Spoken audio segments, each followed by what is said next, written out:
সবাইকে আরও একবার স্বাগত আমার এই চ্যানেলে। তো আজকে বেরিয়েছিলাম একটু কাজের জন্য বর্ধমান। গিয়ে দেখি রাস্তার ধারে এই মেশিনটা, আর এই মেশিনটা দেখলে কার না মন ভালো হয় বলো। আর এই গরমের মধ্যে গিয়ে নিয়েই নিলাম একটা 20 টাকার দিয়ে আখের রস।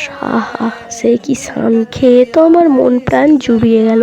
এর মতো ফ্রেশ জুস আর হয় বলে আমার মনে হয় না। তো ওটা খাচ্ছিলাম, দেখলাম তারপরেই কটা বাইক রাইডার এসেছে ওখানে ফ্রেশ জুস খেতে। এখন গরমে সবাই খাবে, তো তারপরে খেয়ে ওটা ফেলে দিয়ে চলে এলাম বাড়িতে এসে দেখি মা এখানে পূজা করছিল। তো ভাবলাম পুজোটা একবার তোমাদের দেখিয়েই দিই। ও শিব পুজো করছিল। আর তোমরা যাওয়ার আগে একবার কমেন্টে লিখে যাও হর হর মহাদেব। তোমরা যদি এরকম আরও পুজোর ভিডিও দেখতে চাও অবশ্যই কমেন্ট করতে পারো, আর কিন্তু ভুলো না হর হর মহাদেব লিখে যেতে।